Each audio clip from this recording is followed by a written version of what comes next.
লাগামহীন ডালের বাজার, এক মাসের ব্যবধানে দাম বেড়েছে কেজিতে অন্তত 20 টাকা। বিপাকে ভোক্তারা। মানুষের আয় ইনকাম নাই, কিন্তু প্রতিদিন নিত্য প্রয়োজনীয় জিনিসের দাম বেড়ে গেছে। মানুষ কোথায় যাবে? আগে নিতাম 1 কেজি, এখন নিই আধা কেজি। কি করবো, খাওয়া তো লাগবে। কাঁচামালের দাম থেকে শুরু করে এই যে মুদি দোকানের সব দাম বেশি হয়ে গেছে। চাল আমদানিতে ব্যাপক শুল্ক ছাড়, খালাস শুরু করেছেন ব্যবসায়ীরা। বাজারে ইতিবাচক প্রভাব পড়ার আশা। রাজস্ব ছাড়াই শত শত ট্রাকে পণ্য আমদানি বেনাপোলে, ম্যানিফেস্ট জালিয়াতির মাধ্যমে শুল্ক ফাঁকি, তদন্তে নেমেছে এনবিআর।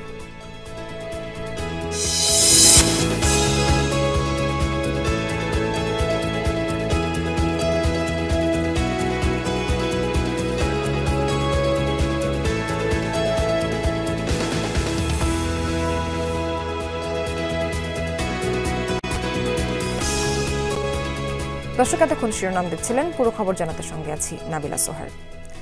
লাগামহীন ডালের বাজার, মসুর, ছোলা, মুগসহ সব ধরনের দামেই উত্তাপ। এক মাসের ব্যবধানে কেজিতে দাম বেড়েছে অন্তত 20 টাকা। সবচেয়ে বেশি বেড়েছে ছোট দানার মসুর ডালের দাম। ক্রেতারা বলছেন, হঠাৎ করে দামের এমন বৃদ্ধিতে বেকায়দায় পড়েছে তারা। অভিযোগ, বাজারে নেই কোনো তদারকি, পাইকারি পর্যায় থেকে বাড়িয়ে দেয়া হচ্ছে দাম। ক্রেতার নিত্য প্রয়োজনীয় ভোগ্যপণ্য ডাল দামের কারণে মাছ এবং মাংস যখন নাগালের বাইরে, তখন বিপুল সংখ্যক নিম্নবিত্তের ভরসায় থাকে এই পণ্য।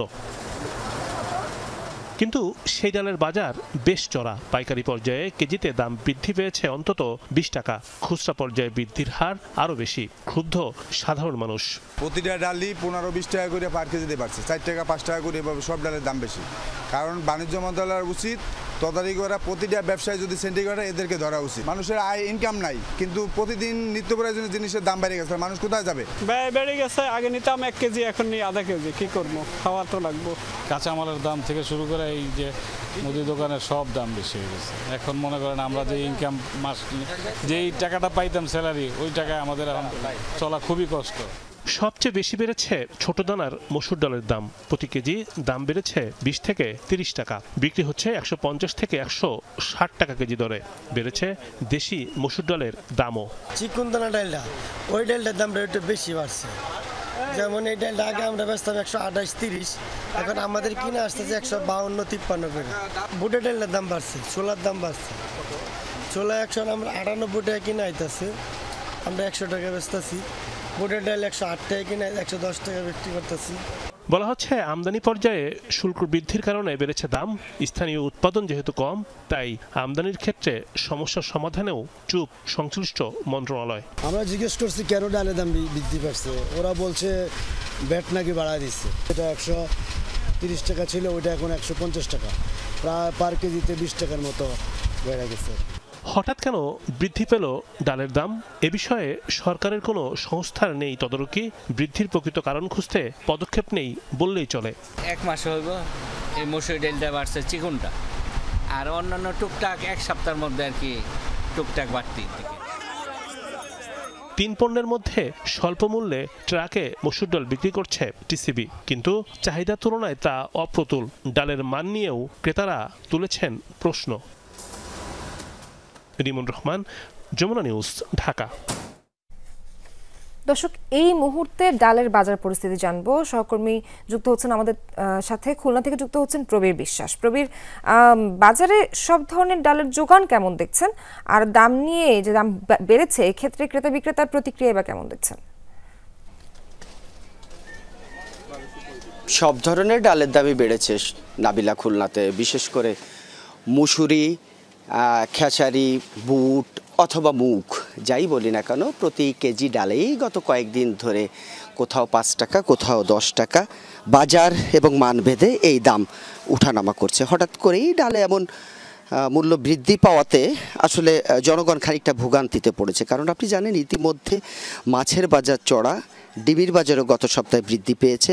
একইভাবে দীর্ঘদিন ধরে সবজির বাজারে উচ্চ মূল্যে বিক্রি হচ্ছে, যেটি আসলে সাধারণ মানুষের খানিকটা হলেও ক্রয় ক্ষমতার বাইরে চলে যাচ্ছে। সে কারণে নতুন করে এই ডালের দাম বৃদ্ধি পাওয়াতে মানুষ আরও বেশিটা নাজেহালে পড়েছে। ইতিমধ্যে আমরা যারা বিক্রেতা রয়েছে, যারা ক্রেতা রয়েছে, সবার সঙ্গে কথা হয়েছে। মজুদ যে ব্যাপারটি রয়েছে বা যোগানের যে ব্যাপারটি রয়েছে সেটি আমাদেরকে জানিয়েছে যে মোটামুটি পর্যায়ে যোগান রয়েছে, যেটা চাহিদা রয়েছে তার কিছুটা হলেও কম রয়েছে। তারপরও বাজারে কিন্তু ডাল রয়েছে, ডাল পাওয়া যাচ্ছে। তবে যারা বিক্রেতা, খুচরো বিক্রেতা, যারা বলেছে যে যেহেতু পাইকারি মোকামে দাম বেড়েছে সে কারণেই তাদের উচ্চ মূল্যে বিক্রি করা হচ্ছে। তবে এটি আসলে বাজার মনিটরিং করা উচিত, প্রশাসনের নজরদারি দাবি করেছেন ভোক্তারা। কবির, আপনাকে অনেক ধন্যবাদ। অবশেষে চালের আমদানি শুল্ক নিয়ে জটিলতার সমাধান হয়েছে। 63% থেকে কমিয়ে 2% অগ্রিম শুল্ক আরোপ করে আপডেট করা হয়েছে কাস্টমসের সার্ভার। চাল খালাসের উদ্যোগ নিয়েছেন ব্যবসায়ীরা। হিলি স্থলবন্দরের রাজস্ব কর্মকর্তা জানান, শুল্ক জটিলতায় 6 দিন চাল খালাস বন্ধ ছিল। পরে নিত্য প্রয়োজনীয় খাদ্যপণ্য আমদানি নীতিমালা অনুযায়ী আমদানি শুল্ক প্রত্যাহার করে 2% অগ্রিম আয়কর দেওয়ার নির্দেশ দেয় জাতীয় রাজস্ব বোর্ড এনবিআর। এর পরপরই স্থলবন্দরের কার্যক্রমের গতি বাড়ে। এসব চাল খালাস হলে দেশের বাজারে সরবরাহ বাড়ার পাশাপাশি দামও কমবে বলে আশা করা হচ্ছে। গত 12 আগস্ট চাল আমদানি শুরু হলেও শুল্ক জটিলতায় বন্দরে 64টি ট্রাকে আটকে ছিল 2814 টন চাল। আপগ্রেড হয়ে গেছে।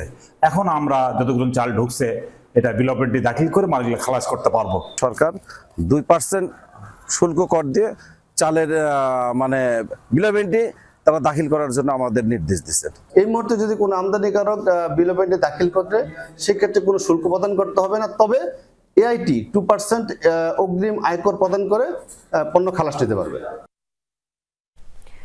দর্শক, এবারে চালের আমদানি পরিস্থিতি জানবো। আমরা হিলি স্থলবন্দরে যেতে চাই, সেখানে আমাদের সহকর্মী মুরাদ ইমাম কবির যুক্ত আছেন। কবির, চাল খালাস কি পুরো দমে শুরু হয়েছে, কি দেখতে পাচ্ছেন সেখানে?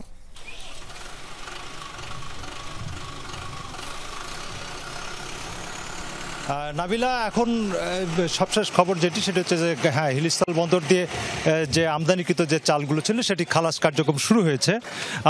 আপনি আমার পিছনে দেখতে পাচ্ছেন যে ট্রাকগুলো, এগুলো কিন্তু খালাস কার্যক্রম শুরু হয়েছে। এখন এগুলো এক ট্রাক থেকে আরেক ট্রাকে, ভারতীয় ট্রাক থেকে বাংলা ট্রাকে এগুলো আনলোড করে এগুলো দেশের বিভিন্ন প্রান্তে পাঠিয়ে দেওয়া হবে।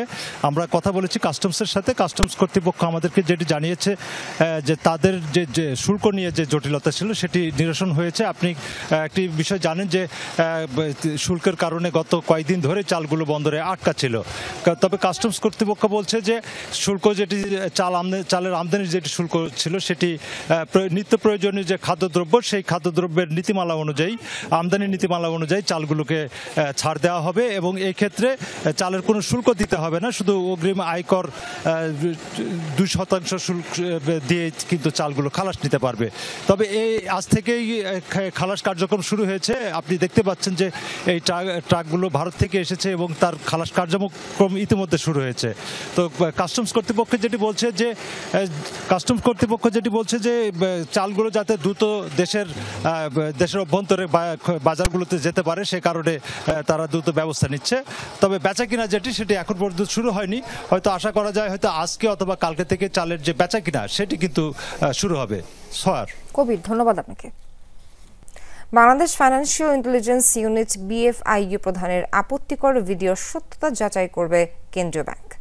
আজ গভর্নরের কাছে এই বিষয়ে প্রতিবেদন দেওয়ার কথা রয়েছে। এরই মধ্যে সামাজিক যোগাযোগ মাধ্যমে ছড়িয়ে একাধিক আপত্তিকর ভিডিও খতিয়ে দেখছে বাংলাদেশ ব্যাংকের আইটি বিভাগ। যদিও এসব আর্টিফিশিয়াল ইন্টেলিজেন্স বা AI দিয়ে তৈরি বলে দাবি করেছেন BFIU প্রধান AFM শাহিনুল ইসলাম। এর আগে এনা পরিবহনের মালিক খন্দকার এনায়েত উল্লাহর ফ্রিজ করা ব্যাংক অ্যাকাউন্ট থেকে টাকা উত্তোলনের সুযোগ দিয়ে সমালোচনার মুখে পড়েন তিনি। বিষয়টি নজরে আসে দুর্নীতি দমন কমিশনের। AFM শাহিনুল ইসলামের পদত্যাগ চেয়ে এরই মধ্যে গভর্নর বরাবর স্মারকলিপি দিয়েছে বাংলাদেশ ব্যাংকের কর্মচারীরা। দেশের সর্ববৃহৎ স্থলবন্দর বেনাপোলে রাজস্ব ছাড়াই বিপুল পণ্য আমদানির অভিযোগ উঠেছে। ব্যবসায়ীদের দাবি, কৌশলে ম্যানিফেস্ট জালিয়াতি করে কোটি কোটি টাকার শুল্ক ফাঁকি দিচ্ছে অসাধু চক্র। ম্যানিফেস্টের বিপরীতে কোনো বিল অফ এন্ট্রি না থাকায় তদন্ত শুরু করেছে জাতীয় রাজস্ব বোর্ড। পণ্যের নাম, পরিমাণ, ওজন, উৎস দেশ আর গন্তব্যসহ আমদানি ও রপ্তানিকারকের তথ্য সংবলিত নথিকে বলা হয় কার্গো ম্যানিফেস্ট। এই নথির তথ্যের ভিত্তিতেই আমদানি রপ্তানির সময় শুল্ক আরোপ করা হয়। বেনাপোল স্থলবন্দরে সেই ম্যানিফেস্ট জালিয়াতির মাধ্যমে কোটি কোটি টাকা রাজস্ব ফাঁকি দিয়ে বিপুল পরিমাণ পণ্য আমদানির অভিযোগ উঠেছে। বন্দর ব্যবসায়ীরা বলছেন, একটি ম্যানিফেস্ট নম্বর একাধিকবার ব্যবহার করে ভারত থেকে পণ্য আমদানি করা হচ্ছে। আবার ডুপ্লিকেট ম্যানিফেস্ট নম্বরের বিপরীতে অনলাইনে কোনো বিল অফ এন্ট্রিও দাখিল করা হয়নি। ফলে কোনো রকম রাজস্ব না দিয়েই ফেব্রিক্স, কসমেটিক্স এর মতো উচ্চ শুল্কযুক্ত পণ্যের চোরাচালান হয়ে আসছে। ব্যবসায়ীদের অভিযোগ, বন্দর ও কাস্টমসের অসাধু কর্মকর্তাদের যোগসাজশে বাইপাস সড়ক দিয়ে শত শত ট্রাকে এসব পণ্য আনা নেওয়া করা হয়।